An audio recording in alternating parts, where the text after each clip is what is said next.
పల్లీలు బాగానే తింటున్నావులే కానీ ఇవ్వాల్సిన బాకీ చాలా ఉంది.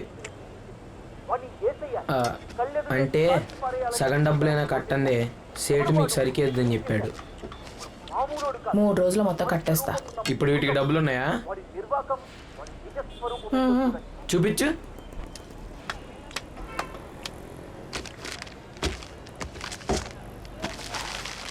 సర్లే ఇవి చాలు. పాపా పొద్దున ఇలాంటి చెత్త న్యూస్లు ఎందుకు చూపిస్తున్నారు? ఉన్న తలనొప్పి చాలదా మనకి? అయినా నువ్వెందుకు ఇలాంటివి చూస్తున్నావు? ఎడ్యుకేషనల్ ఛానల్స్ ఉన్నాయి కదా. స్కూల్కి ఎలాగో వెళ్ళట్లేదు, కనీసం ఇవైనా చూసి ఏదైనా ఒకటి నేర్చుకోవచ్చు కదా. మొత్తం 3000 బాకీ ఉంది. 3 రోజుల్లో ఇచ్చేస్తా.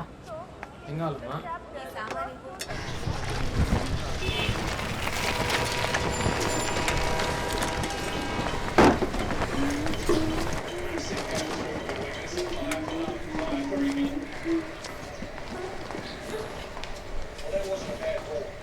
నీలంజీ,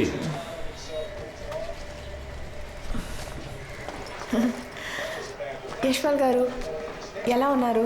ఆరోగ్యం ఎలా ఉంది?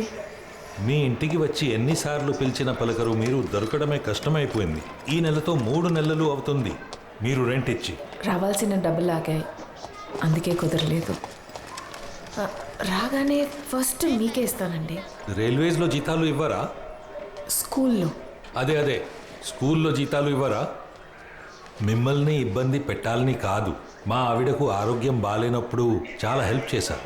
కానీ నాకు అవసరాలు ఉంటాయి, కొంచెం త్వరగా చూడండి. ఠీక్ హై, చల్తాం.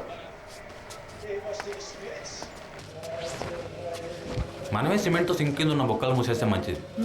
ఎలకలు వచ్చేది అక్కడి నుంచి అనుకుంటా. అవును, నేను ఇప్పుడే యశ్పాల్ గారితో మాట్లాడాను. ఇంతకీ నీ ప్రమోషన్ సంగతి ఏమైంది? వచ్చేలానే ఉంది, కానీ ఇప్పుడే చెప్పలేం. ఏదైనా కష్టపడితే ఖచ్చితంగా వస్తుంది గోపి. మా నాన్న చెప్పేవారు, భవిష్యత్ అన్నది మనం ఈ రోజు ఏం చేస్తున్నామో దాని మీద ఆధారపడి ఉంటుంది. ఆ మాట చెప్పింది మీ నాన్న కాదు, గాంధీ. నువ్వు నోర్మై. Hey, what's up, rat killer? Hi, Nazia. Hi. Aunty, rent. 3 రోజులు ఇచ్చేస్తా. అది కాదు, మా నాన్న చెప్పారు. మీ నాన్నతో ఆల్రెడీ మాట్లాడాను. ఓ అవునా, ఓకే. అవును, చెప్పడం మర్చిపోయా, ఈ రోజు నుంచి నాది నైట్ షిఫ్ట్. సరే, నేను వెళ్తానండి. Okay bye Gopi. Bye Nazia. Bye Yuvraj. Bye.